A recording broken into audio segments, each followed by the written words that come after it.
তো আগে শ্যামকুণ্ডে স্নান করব, তারপরে এসে রাধাকুণ্ডে স্নান করব।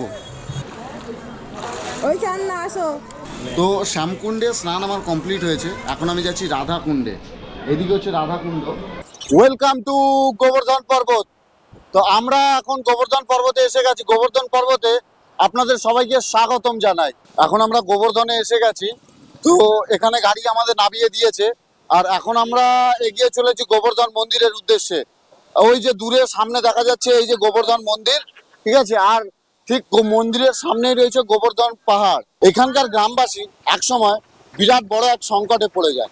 তখন ভগবান শ্রীকৃষ্ণ এসে এই গোবর্ধন পর্বতকে তার এই কেনু আঙুলে তুলে নেয়। কেনু আঙুলে তুলে নিলে পরে সেই পর্বতের নিচে পুরো গ্রামবাসী আশ্রয় নেয়, আর তখন সেই আশ্রয় নিলে পরে গ্রামবাসী সেই বিপদ থেকে মুক্তি পায়। এখন আমি দাঁড়িয়ে রয়েছি গোবর্ধন মন্দিরের সামনে। যেই ঘটনাটা আপনাদেরকে আমি বললাম, এই দেখুন একদম ঠিক সেই কাহিনী এখানে তুলে ধরা রয়েছে। ভগবান শ্রীকৃষ্ণ তার এই কেনু আঙুলে করে সম্পূর্ণ পাহাড়টা তুলে ধরে, এবং সেই পাহাড়ের নিচে সম্পূর্ণ এই গ্রামবাসী সেই পাহাড়ের নিচে আশ্রয় নেয়। এই সেই দৃশ্য।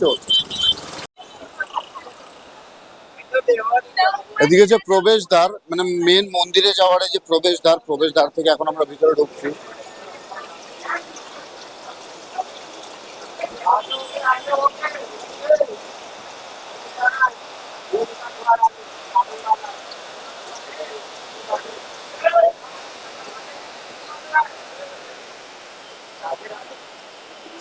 রাধে রাধে।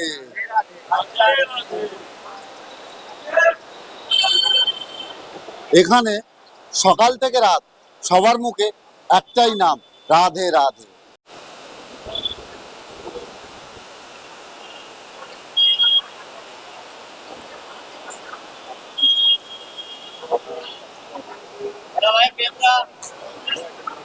এখানে ছবি বা ভিডিও তোলা বারণ আছে, তাই বাইরে গিয়ে তোমাদের সাথে কথা বলছি। তো এই মন্দিরের ভিতরে তেমন কিছু দৃশ্য তোমাদের দেখাতে পারলাম না, কারণ ওখানে চলছে মানে পণ্ডিতদের মানে রমরমা ব্যবসা, যে কারণে তেমন কিছু দেখাতে পারলাম না। তাই চলে এলাম মন্দিরের বাইরে। মন্দিরের ভিতরে রয়েছে একটা রাধারানীর মূর্তি রয়েছে, আর রয়েছে গোবর্ধন পর্বতের কিছুটা অংশ রাখা রয়েছে এই মন্দিরের ভিতরে। আর ঠিক মন্দিরের সামনেই রয়েছে বেশ কিছু অনেক পুজো সামগ্রীর দোকান, যেখানে ফুল, মালা, পেঁড়া অনেক কিছু পেয়ে যাবে। আর ওই যে দূরে দেখা যাচ্ছে গোবর্ধন পর্বত, ওই যে সামনে যে জঙ্গল দেখা যাচ্ছে, ওইগুলো হচ্ছে গোবর্ধন পর্বত। ওই যে গাছের নিচে দেখা যাচ্ছে পাথর, ওই দেখো, এই যে এইখান থেকে এবার পুরো সামনাসামনি দেখা যাবে এই যে গোবর্ধন পর্বত। এই যে গাছগুলো, গাছের নিচে, এইটাই হচ্ছে গোবর্ধন পর্বত।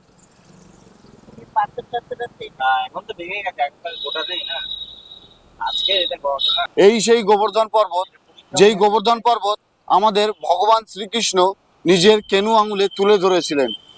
আর এখন সেই পাহাড়টা ভাঙতে ভাঙতে অনেকটাই ছোট হয়ে গেছে, মানে হাইটটা অনেকটাই শর্ট হয়ে গেছে। পাহাড়ের সেই চূড়াটা এখন আর দেখা যায় না,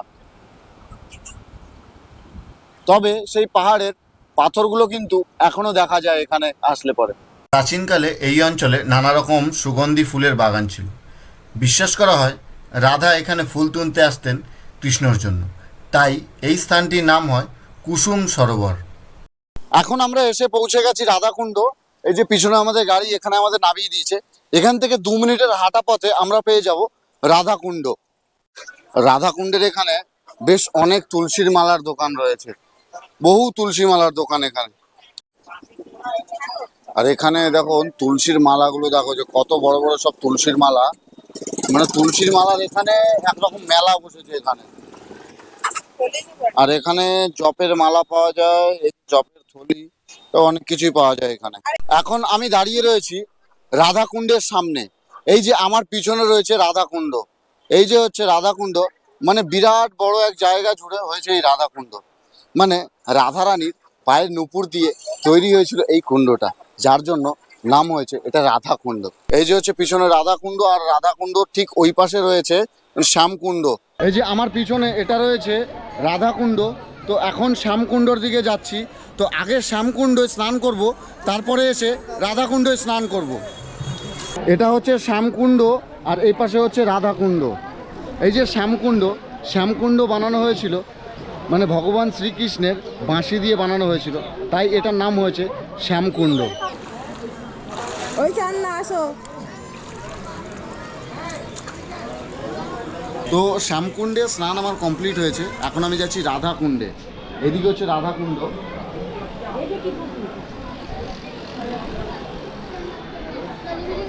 শিকল কোথায়?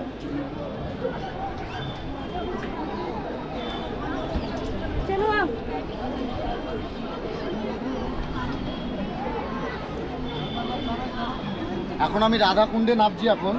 তো অবশ্যই নামার আগে এরকম চেন আছে, এরকম চেন ধরে নামবেন যাতে কোনো রকম কোনো বিপদ না ঘটে যায়।